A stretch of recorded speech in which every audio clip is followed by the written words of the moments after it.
Souci Ambonda École magazine d'actualité et c'est la information site et à temps réel. Mote Congo Kinshasa, Mote Congo Brazzaville, la conférence de fidélité Oyobo Pesaka Bissou.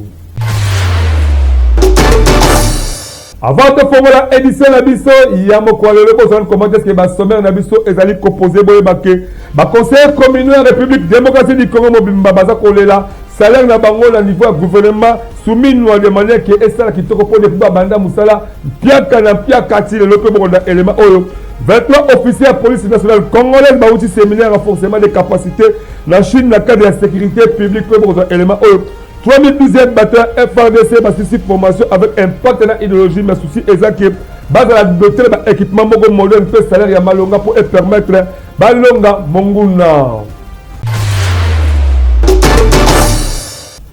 Monteliste sous Congo Kinshasa, Congo Brazzaville, bandeko partout où vous allez botter la dengue. De Fongoli édition la biso na élément oboye bake. Ba assemblée provinciale mingi ba outi ko kanga to ko clôturer session. Ya mois de mars mais on a kata ville province ya Kinshasa. Nyoso et ça qui peut kitoko avec impact na idéologie to élément au signé Benjamin Kilunga. Mwana e Congo boye bake. Nyonso ebandaki kitoko pe e uti kosuka kitoko na assemblée provinciale de Kinshasa en attendant session extraordinaire oyo ekolobela mingi na ba question socio-économique ya capitale lokola masolo ya recette publique lutte contre bosoto oyo etoni mingi awa pe na banditisme urbain oyo tobengaka surtout kuluna. Kota la paix, les foutis, y a ba agent l'État na temps réel. Ba député bazalaki mingi concentré na installation du gouvernement provincial mais toza koli kake na mikolo muke nyonso e kosalema po na ko fixer budget. Tout s'est bien passé jusqu'ici. Cette législature est à la hauteur. Nous allons encore vous le prouver dans les prochaines sessions que nous aurons. Nous lançons un message positif aux Kinois. Nous demandons aux Kinois de nous faire confiance, réintégrer encore leur confiance à notre personne et à cette législature parce que nous sommes là pour travailler pour leur propre cause. Dans le cadre des contrôles parlementaires, on a eu aussi à contrôler, on a interpellé les DG de la DGRK, aussi les ministres de l'Intérieur. Nous sommes très satisfaits par rapport à cette première session. Député à Kinshasa, Nenge Kaka ezalaka na ba institution parlementaire, ba kozonga la misala na mois de septembre po, ba beta masolo ya matière o etikali lokola, examen ya adoption ya budget yango pe biso. To beti sika kambunda. Ba conseil communal République démocratique du Congo baza ko réclamer ba salaire na bango po depuis ba kota aux affaires.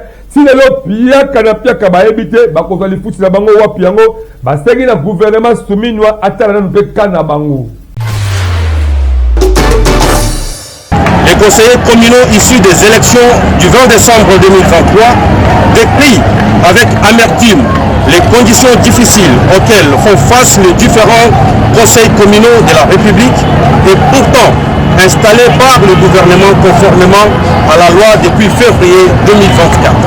Exigeons à la CENI la convocation des élections des conseillers urbains et des bourgmestres dans un bref délai afin de rendre effective la décentralisation telle que voulue par la Constitution de 2006, rendue possible par la volonté politique de son Excellence, Monsieur le Président de la République. Les conseillers communaux de la République condamnent avec fermeté l'enlèvement du collègue conseiller président du conseil communal de Selembao, Pépé Kingoudi, qui serait détenu dans les locaux de l'ex-DENIAP, en violation totale de la loi organique numéro 13/011-B du 11 avril 2013 portant organisation, fonctionnement et compétences des juridictions de l'ordre judiciaire, spécialement dans son article 89, alinéa 2. qui connaît la compétence de poursuite d'un conseiller au tribunal de grande instance. oyebi ke ozali vraiment un vrai leader na badomaine surtout politique, religion, société pays surtout les cas liboso ya mbonda école to ya mbo pendant 30 minutes ya plateau oyo permettre que population va découvrir vision nini oyo ozali nango parce que yango ne eko permettre Congo ekende liboso to za élément oyo tokita biso boto obi aza ba action tokende biso to mona ba action même Congolais, Congolaises, yo mutu ozalaka na idée ya développement ya RD Congo, magazine bonda ya ekolo baleki ya Yezu, apesi bino opportunité ya koya ko exposer ba vision na bino pona bolamu ya ekolo mobimba. Botala bino moko, tomesana koyamba batu na plateau na biso, po mutu na mutu atalisa vision na ye, yo mutu oza na ba idée ya malamu olingi mboka ekende liboso, magazine bonda ya ekolo afongoleli bino ba porte yaka o contribuer na développement ya mboka RD Congo. Oyo ayebi ke aza vrai leader, sala lokola baninga yaka na plateau na biso parce que eza seule adresse oyo eyambaka ba leader ya makasi pe ya solo solo. To abordaka ba sujet nyonso lokola politique, économique, socio-culturel, religion pe na ba sujet mosusu oyo ezo contribuer na développement ya mboka na biso. Vous pensez probablement dessus, hein, pour la mine, parce que nous azali au départ, azali na droit, hein, il y a principes fondamentaux, azali na droit, il y a des vrais fondamentaux en tant qu'être humain. Le développement ils ont constaté, ezali au sommet du pays. En plus, ezali ba représentant ya Kwango. Oyo bandima oyo bazwaka pouvoir bazongi na ba village bakei ba pesi bango pouvoir bota na ndenge to souffrir tangu na tali dégâts au moto de salaki nazako obligé na la moto ne kutaki wapi ndenge kaka bozali komona bango pe bazali balide oyo bandimi ko participer na développement ya ba quartier commune pour que mboka ekende liboso yango biso na magazine bonda ekolo to bengi ba leader ya solo pe to beteli bango kambonda partout c'est quand tu la commune na bino numéro na biso zali yangwana yaka benga biso to koyamba yo to kozata to solana bino na tribunal militaire ya garnison ya Kinshasa Gombe basi bandi ko sambisa ba président ya coup d'état manqué oyo ekumba makala mwana mboka Christian Malanga bondi melangake Youssouf Zangande azalaki premier prévenu oyo awuti ko samba mukola lundi le 1er juillet 2024 tout élément au signé Benjamin Kilunga.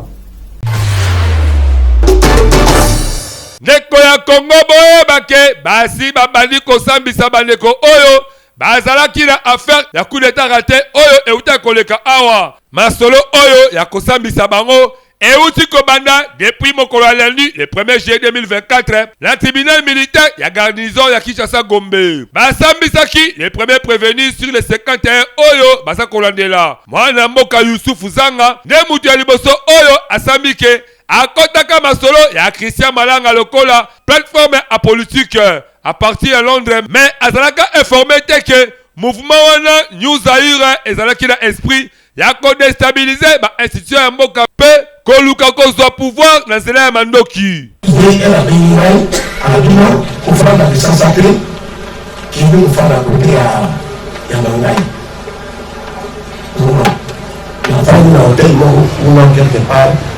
Next day Nakei sasa kwa nini ya ONG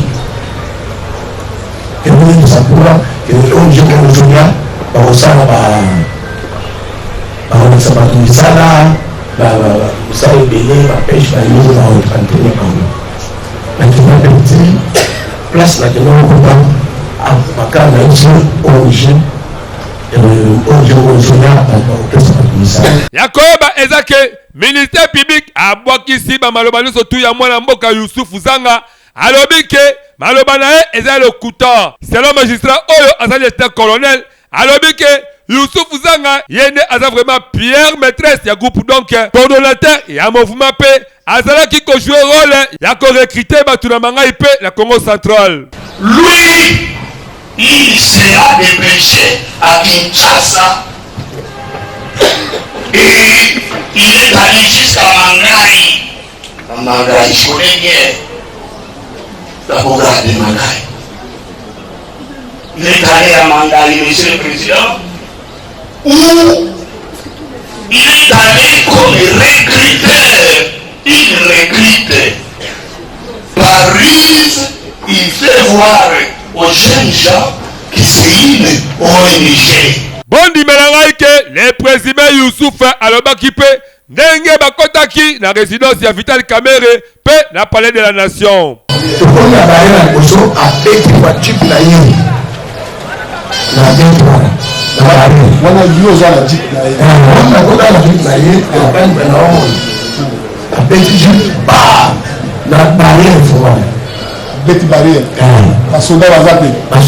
En tout cas, Koeba Ezake, Masolo est vraiment à suivre paix. Nyonso et continuer mon colère vendredi le 5 juillet. Yango Pebiso, Toko Landela Yango avec impact na idéologie pour vérité. Et bana Yango Pe, Tobechisika Kambonda. Au total, 23 officiers Mokoka la police nationale congolaise Baouti la séminaire renforcement des capacités la Chine Nyonso ezalaki na cadre ya ko Fandisa Masolo pour la sécurité publique. Tout le élément au signé Wilfried Samba et Yannick Kaloso.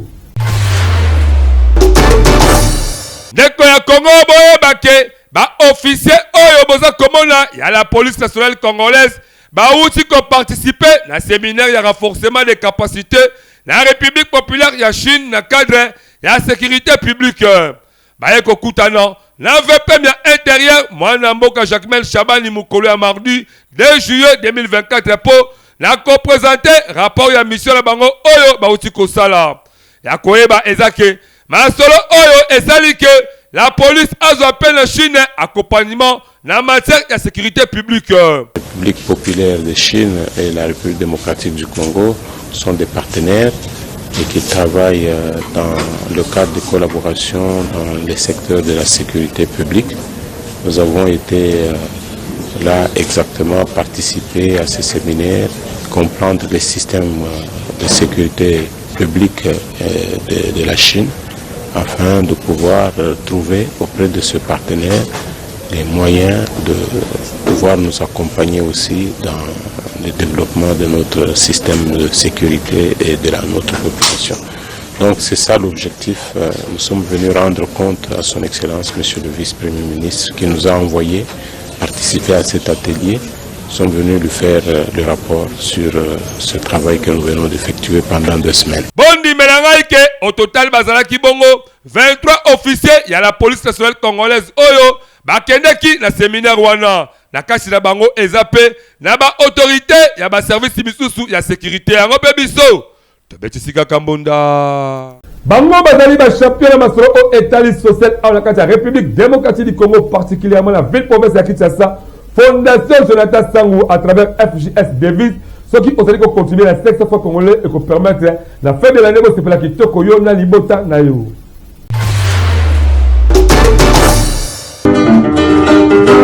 Ndeko ya Congo, papa, maman, élégué, tangu esi ebelemi, yo moto oyo ozali kolala la pongi, la mukapo, o mona misala kitoko, Fondation Jonathan Sangou azako sala, à travers ba service na ebele oyo, ezana kati ya fondation. Yeba ke na Fondation Jonathan Sangou, à travers FJS devise, nan 500 francs pamba par jour, et kosala ke, na suka mvula, Yona libota na mobimba, bolia, bomela, pebo fete kitoko. Tala ba oyo, ba pesaka confiance na Fondation Jonathan Sangou, ba fete kitoko, vula oyo e utiko sila. Nde biso ba mama to sepela ki to sadere na kati, to komi ko pesa ka mbongo chaque jour. Nde mota moto na moto nde ya sepela ki ko pesa. Avantage nange ezali parce que na musala nanga ezo sala mo makambo ebe. Ebongo na cadre ba formation wana kutu lala na yo pongi ya ba bebe po ba formation eza ebele lokola make-up na misala ya ndenge na ndenge na oyo etali kozwa mosolo pona yo moto ya mombongo dimela ngaike soki kaka okoti kuna nyonso ekozala. Je vous informe que soki yo telemite mususu azate biso nde to abana ya Congo yo nanga tokosala ke tozala bien. Tangu tolobaki na projet FJS devise kuna tolobaki bongisa bonane ya bana pona yo mutu ya tembe yaka le 24 décembre ya même année otozali yaka yo moko omona bimona meso ekosala yo bien pona kozwa bango ndimela ngai ndeko ya Congo benga bango kaka na ba numéro oyo pe bakoyamba yo avec impact pe na idéologie na fondation Jonathan Sangu pona nyonso ya social yebake oza mobimba fondation Jonathan Sangu yonde mosungi ya peuple congolais fondation Jonathan Sangu congolais andimi yo avec impact na idéologie yebake misala na yo emonani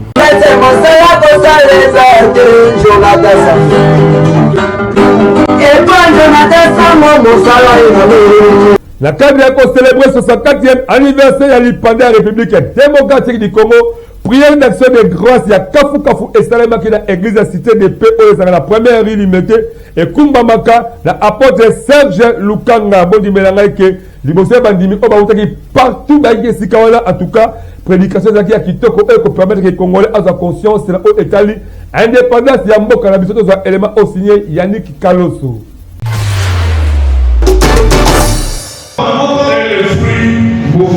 Ndeko ya Congo bondimela ngai ke na cadre ya célébration ya 64e anniversaire indépendance ya République démocratique du Congo mobange la prière d'action de grâce esalemaki mingi kuna na église cité de paix oyo ekumbamaka epai ya apôtre Serge Lukanga bondimela ngai ke bato bautaki bisika nyonso presque la 4 coins ya ville province ya Kinshasa pe na ba province ebele bayaki po na kosepela elongo na ye na cadre ya prière pour la nation bondimela ngai ke l'apôtre Serge Lukanga ataki kitoko en rapport na oyo esengeli congolais ayeba po na 64e anniversaire ya indépendance ya mboka na biso bino moko boyoka manda ma prière ndenge nini esalemaki. Mon frère Bekonandai, ma soeur Bekonanga Mas, levons-nous totalement, bâtissons le Congo, totonga mboka Congo, levons-nous totalement, construisons un nouveau Congo, totonga Congo ya sika. Levons-nous totalement, construisons-nous totonga un nouveau Congolais, Congolais ya sika. Il n'y a pas de grandeur là où il n'y a pas des hommes grands. Kimonene ezate bisika bato minene bazate. Le problème du Congo, likambo ya Congo, c'est que le pays est grand. Mboka monene, mais les hommes ne sont pas grands. Kasi bato ba mikekete fourmi. Les hommes sont petits. Bato ba mike. C'est pourquoi nous ne sommes pas des hommes et des femmes de grand esprit. Nous n'avons pas la grandeur. Les gens pensent que la grandeur, c'est avoir une foule. La grandeur, c'est avoir des véhicules. La grandeur, c'est avoir une télévision. Nous avons besoin des hommes et des femmes grands. Nous parlons d'une maturité. Masolo kitoko oyo eza kosala ba éveil patriotique de manière que congolais ayebake ye moko nde aza na charge ya koluka Congo ekende liboso tika ete ba prière aboye esalemaka souvent po Congo ezala vraiment béni yango mpe biso tobetisi kaka mbonda. Ba responsable de la police nationale congolaise na ba journaliste baza na formation pour la kokotisa na ba école de formation ya la police ya République démocratique du Congo ba matière oyo ekosunga na cadre ya ko maintenir ordre public ton élément signé Benjamin Kilunga. Ndeko ya Congo bondimela ngai ke na formation oyo ya ba formateur ezalaki organisé na UNESCO ezalaki question ya kokotisa na ba école de formation ya la police de la République démocratique du Congo ba matière oyo eko assurer liberté à presse liboso ya ba makambu ebele oyo eza awa na République démocratique du Congo ko maintenir ordre public yango nde ezalaki mobile ya réunion oyo boza komona entre ba expert ya la police na ya média na esprit ya ko planifier na ba module ya formation oyo et Sengeli Kotia en place dans l'école de formation de la police nationale congolaise Namboka Mobimba. Nous serons donc en revue le cadre juridique de l'exercice de la liberté de la presse, les cadres juridiques aussi de l'organisation des manifestations publiques en RDC, les cadres juridiques du maintien de l'ordre public. Nous allons aussi discuter sur les questions de la sécurité des journalistes, des enquêtes qui doivent être menées lorsque les journalistes sont attaqués ou les maisons de presse sont vandalisées. Il faut qu'il y ait une intervention de la police. Nous voulons aussi que les relations soient améliorées dans le sens de faciliter aussi aux journalistes l'accès à l'information sur les activités de la police. Voilà ces 3 axes qui vont constituer les modules sur lesquels les formations seront dispensées, aussi bien à l'endroit des agents de la police qui sont sur le terrain et aussi des officiers supérieurs par justement cette école de formation de la police nationale congolaise. Les journalistes doivent jouer leur rôle en tant que tels pour vulgariser ces modules.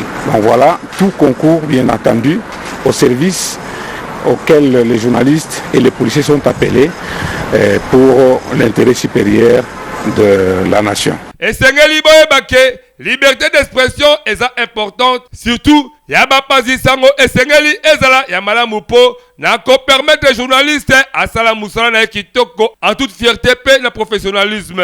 La relation pe Ezala Malamu entre la police na ba Pazisango. Nyoso eza parmi ba sujet oyo et le bamaki na ba échange wana yango pe biso. Tebetisika Kambonda. Ezala important. Donc, ça, c'est un reportage beaucoup purement professionnel. Dans l'activité ébélée, le la politique, il y a la religion, toute la société. Mais, adresse à Malonga, eux, qui permettent que les gens musulmans avec beaucoup de professionnalisme, les alliés Kambonda école agence.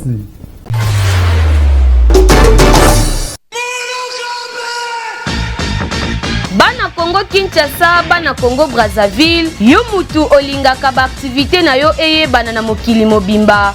Mbonda ekolo agence epesi bino opportunité ya kosalela bino ba reportage ya kafu kafu. Ezala activité politique, socio-culturelle, économique, religion, sport, conférence. Awa na Mbonda ekolo agence ezosalema avec professionnalisme pe eza na prix moko très abordable. Esuki wana te endeko na ngai keba na ba reporter ya muyibi oyo bayaka kozwa ba image pe elekaka nango na télévision te, kasi awa na Mbonda ekolo agence nyonso ya filmage, modération, réalisation, photoshooting ezosalema avec un partenaire idéologie parce que awa tokanga masolo pena oyo etali image yebake okozwa yango pe ata na format ya YouTube.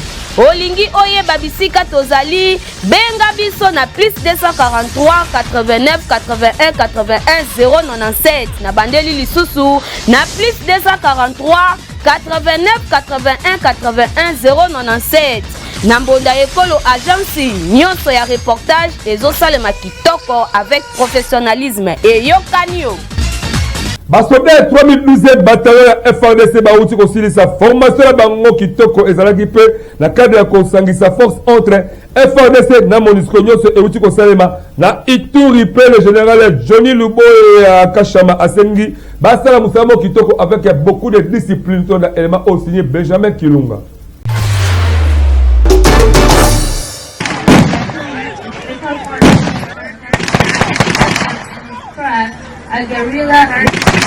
Mwana ya Congo bondi melanga ke oyo boza komona formation ba unité spéciale ya 3012e bataillon ya FARDC eza kolakisa ndenge balandi pe bakomi pre na nyoso. Baena moto